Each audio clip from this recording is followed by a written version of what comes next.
Dear friends, I'm Operator Starsky, and today is day 1076 of Russia's desperate invasion of Ukraine. Russian terrorists bombed their own citizens in Suzha, a blasting drone party took place in Russia, and notorious Russian terrorists reportedly eliminated. We will talk about the details in just a second. This is the Frontline focus. Let's roll. First things first, the Frontline update. According to the OSINT, the Russian invaders have made gains near Liman, Siversk, Chasiv Yar, Pokrovsk, and Velika Novosilka.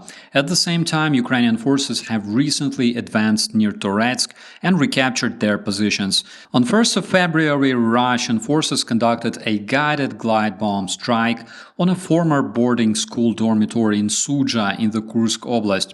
The facility housed 84 local Russian civilians preparing to evacuate and 4 Ukrainian police officers.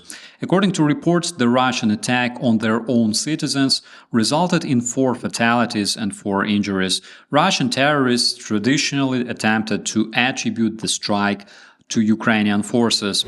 Multiple sources confirmed that the terrorist federation continues to forcibly deport Ukrainian children from the occupied Ukrainian territory. To cover up their crimes, they do it under the guise of evacuation and rehabilitation programs.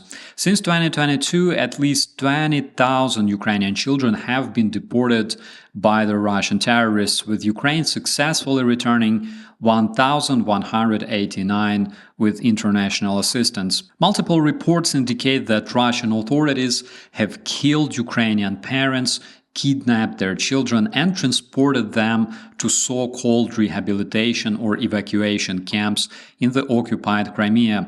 These camps are used to indoctrinate and militarize Ukrainian children before further deporting them to Russia for adoption. Additionally, there are increasing concerns about the mobilization of Ukrainian teenage boys into the Russian military in violation of the Geneva Convention. A traditional drone party took place tonight in Russian cities of Astrakhan and Volgograd, my friends. On this footage you can see actually nothing special. The Russian personnel of the Russian oil refinery being evacuated. I bet those guys spent the whole night enjoying vodka and celebrating the special military operation returning home to the terrorist federation. The slight smoking with occasional signs of fire was traditionally reported at the Russian oil refinery number 3. Simultaneously, a Russian oil plant Lukoil was invaded by peaceful Ukrainian drones, which brought some joy and warm greetings from the Ukrainian citizens. The local monitoring channels reported approximately 50 explosions in the area, and of course none of them came from the drones, because you can also hear that when the air defense is trying to intercept the threats. This time, instead of slight smoking, the Russian authorities came up with localized fires due to the fallen debris. So I bet the things were not going well for Russians tonight in this area, because those debris at times can be extremely precise and nasty. Only in 2024, the NATO officials reported that Ukrainian strikes reduced the oil production in the terrorist federation by almost 1/5. It only means that the special military operation goes according to plan. Dear comrades, Putin loves you. He predicted everything. Keep watching TV, love your motherland, and everything will be okay. Sergey Yefremov, a deputy chief of the Primorsk region of Terror Russia, became a better person in Kursk Oblast. It was reported that his vehicle had a brief contact with a Ukrainian landmine, which resulted in Sergey Yefremov instantly fertilizing between 40 and 50 square meters of his motherland. Actually, it could be more because he was a big guy. Anyways, Sergey Yefremov was known as a commander of a voluntary unit called Tiger, created within the 155th Russian Marine Brigade. Just to remind you, those were the same terrorists who decapitated Ukrainian soldier on camera in Kursk Oblast, just like ISIS, only Russians. Karma is a nasty thing, my dear friends, you cannot escape it.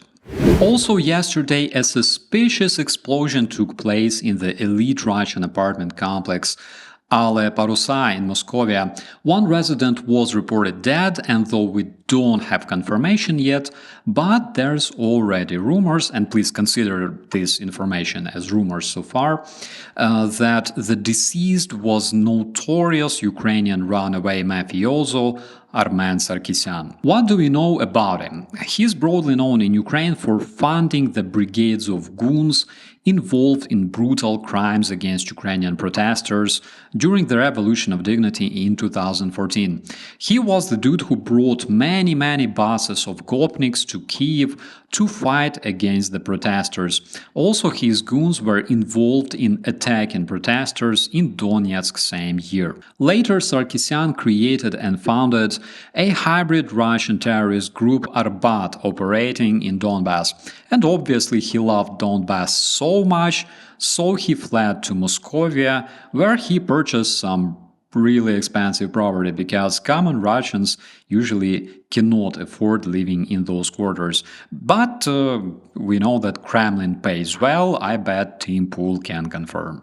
Slovak Prime Minister and good friend of Putin Robert Fico, known for attempting to give out Slovak national assets to Russia in 2013, slowly escalates his attacks on his European partners. Earlier, he accused Ukraine of preparing a coup in Slovakia, which basically was nothing more than an attempt to suppress the democratic opposition in his country.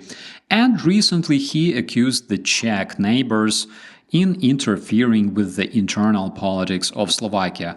I think it will take only a tiny while before he starts accusing other countries as well, maybe France or Germany, but there's only a small number of people out there truly celebrating Fico's efforts. Nothing pleases the terrorist heart more than watching Europeans fighting against each other, which is sad, my friends.